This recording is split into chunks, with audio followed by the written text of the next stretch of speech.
Akakyama amamera bulijjo bw'okagolola kamenyeka bumenyesi so nga ate ne mu kutya Mukama amagezi mwe gasookera wabula ebigambo bino bangi bibagwa nkoto ekintu ekiviirako abaana mu famire nnyingi okukula omuwawa nga tebamanyi kigambo kya Mukama. Abamu ne mu makanisa babasenza lutinga nsowera nga ne ku mikolo bwe giba gya kusaba abaana ebiseera ebisinga batuuzibwa mabega mu kifo ky'okubatuuza ku mwanjo balaba ebintu mu kkanisa bwe bitambula kubanga be bakulembeze ab'enkya. Naye abaffe abakulembeze mu kkanisa bakimanyi nti obwakabaka bw'omu ggulu bw'abaana abo. Yesu yagamba nti yayita abaana n'abagamba mujje gye ndi mujje abaana abato kubanga abayigiriza baabwe baali babajunga nga baleeta abaana bano eri Yesu.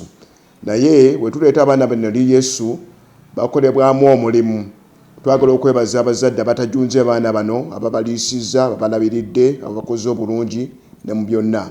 Kaakano nno tubateekateeka okuddayo ku ssomero. Tusaba tubateeketeeke bulungi mu ngeri zonna ezinaabasobozesa okubakuza obulungi. Reverend Mukasa Edward Kamoga ono nga ye musumba w'obusumba bw'e Kanyanya mu Busabadinkonyo obw'Eggayaza mu mboozi ey'akafubo ne BTM TV akubidde abazadde omulanga okutwala abaana mu masomero g'eddiini kibayamba okukulira mu Katonda. Tubasaba nti abaana bano tubatwale mu masomero gye banaasobola okuteekebwateekebwa olw'enzikiriza zaabwe. Zijja kubayambako nnyo. Ennaku zino tulaba amasomero malungi nnyo mu kusomesa. Gasomesa maxi gatunulira maxi naye nga ebyomwoyo ebizimba omwana gabisudde mu gguluka. Kale no mbakubiriza abazadde mwena gye tunaatwala abaana tulabe nti abaana bano bajja kufiibwako mu nkula yaabwe ey'okukkiriza n'ey'omwoyo. Tubatwale mu masomero ago oba mu masomero g'Abasiraamu oba ag'Abakatuliki oba agafa Abangalikani nga ganaabafaako nnyo obayigiriza nga bataddeyo abantu abanaabalyowo emyoyo nga ba chaplains n'abalala basomesa mu ngeri eyo. Abaffe kyandibadde kituufu omwana okutwalibwa mu ssomero eritali lya nzikiriza ye? Sandyagadde nnyo gamba nti omwana atwalibwe mu ssomero eritali lya nzikiriza ye kubanga ekyamazima lujja kumuzza emabega. N'alikubiriza abazadde mwenna n'abatulaba bassimu ne bannyabo nti senga kibadde kisoboka omwana kubanga ali mu myaka egikula ng'agenda azimbibwa kati bw'atazimbibwa mu ekyo kyakkirizaamu eyo afuna okuwabisibwa n'obutamanya wa gy'ali mu butuufu. Abamu balina enjogera egamba nti omukafiiri azaala omusomi. Bino nno omusumba Kamoga abisambaze ng'agamba nti ennyonyi enkulu yeeyigiriza ente okubuuka ate nga ne mwana mugimu ava ku ngozi. Kale nga mu mbeera eyo omuzadde gw'olina okubeera ekyokulabirako.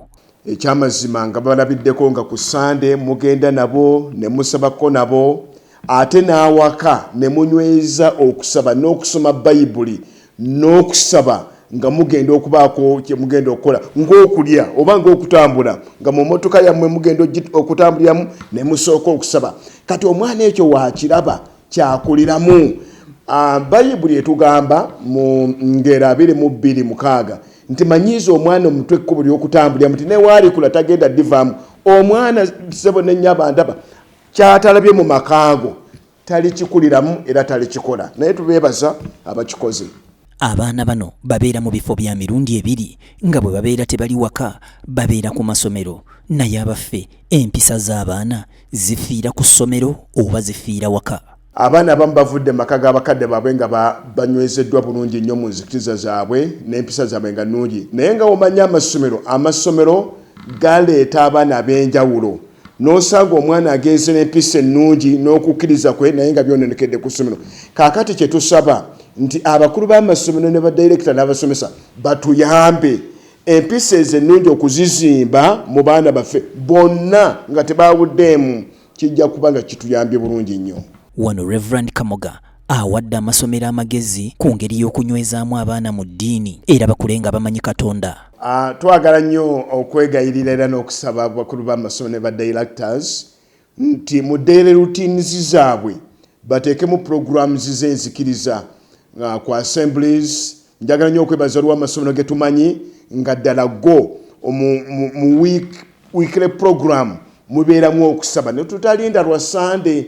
Kaakati ekyo kijja kuba kituyamba bulungi nnyo nti omwana ku makya atandika ne devotion n'akawungeezi olunaku n'alumaliriza mu devotion. Ekyo no kijja kuyamba okukuza obulamu bw'omwana ono bw'okukkiriza. Bulijjo emiti emito gye giggumiza ekibira. Abaana baffe mbakubiriza nga tuzzeyo ku ssomero tubeere beegendereza nnyo, tubeere bakkakkamu okuwuliriza abasomesa n'abantu abalala bonna abanaaba batukwasiddwa. Mugenda ku ssomero okukola emikwano, naye kola omukwano ogunaakugattako. Teweegatta na mikwano mibi eginaakuleetera obuzibu. Musome, mufeeyo nnyo, muwulirize abasomesa, ate mweyawule ku mpisa embi ezinaabaleetera obuzibu. Twagala obbaagaliza ekiseera ekirungi yenna gye mugenda. Era nga n'omwana kyakuzaalaba kyagenda nakyo mu bwongo bwe paka lwalikula. Bwakula nga yeegomba okuba omusumba, era oba oliawo ekiseera kirituuka n'abeera omusumba. So nga ate era bwakula ng'alina emize gy'alaba egikolebwa abantu abamusingako, era kyangu nnyo okutwala omuze ogwo mu maaso ne kituukiriza enjogera egamba nti akaakyama amamera bw'okagolola kamenyeka bumenyesi.